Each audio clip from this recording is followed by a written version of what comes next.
Your work is going to fill a large part of your life, and the only way to be truly satisfied is to do what you believe is great work. And the only way to do great work is to love what you do. If you haven't found it yet, keep looking. Don't settle. As with all matters of the heart, you'll know when you find it. Remembering that you are going to die is the best way I know to avoid the trap of thinking you have something to lose. You are already naked. There is no reason not to follow your heart. Great things in business are never done by one person. They're done by a team of people. An iPod, a phone, an internet mobile communicator. These are not three separate devices, and we are calling it the iPhone. Today, Apple is going to reinvent the phone, and here it is. My favorite things in life don't cost any money. It's really clear that the most precious resource we all have is time. For the past 33 years, I have looked in the mirror every morning and asked myself, if today were the last day of my life, would I want to do what I am about to do today? And whenever the answer has been no for too many days in a row, I know I need to change something. That's been one of my mantras: focus and simplicity. Simple can be harder than complex. You have to work hard to get your thinking clean to make it simple, but it's worth it in the end because once you get there, you can move mountains. Computers themselves and software yet to be developed will revolutionize the way we learn. Sometimes life hits you in the head with a brick. Don't lose faith.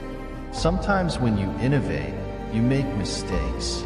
It is best to admit them quickly and get on with improving your other innovations.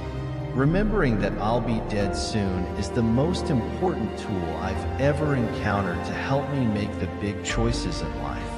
Because almost everything, all external expectations, all pride, all fear of embarrassment or failure, these things just fall away in the face of death, leaving only what is truly important. Being the richest man in the cemetery doesn't matter to me. Going to bed at night saying we've done something wonderful, that's what matters to me. Creativity is just connecting things.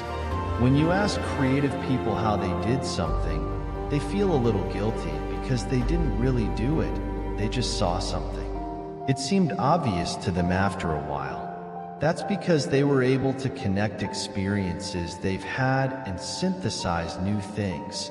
A lot of people in our industry haven't had very diverse experiences, so they don't have enough dots to connect, and they end up with very linear solutions without a broad perspective on the problem. The broader one's understanding of the human experience, the better design we will have.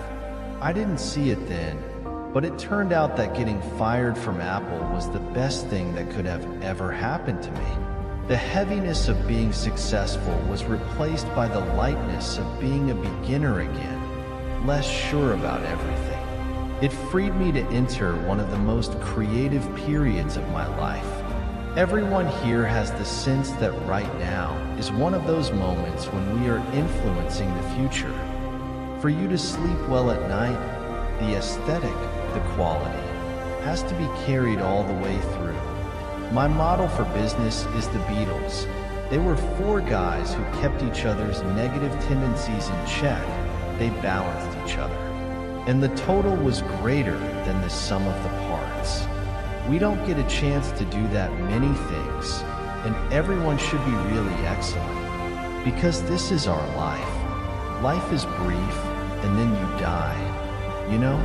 So this is what we've chosen to do with our life. And it comes from saying no to 1,000 things to make sure we don't get on the wrong track, or try to do too much.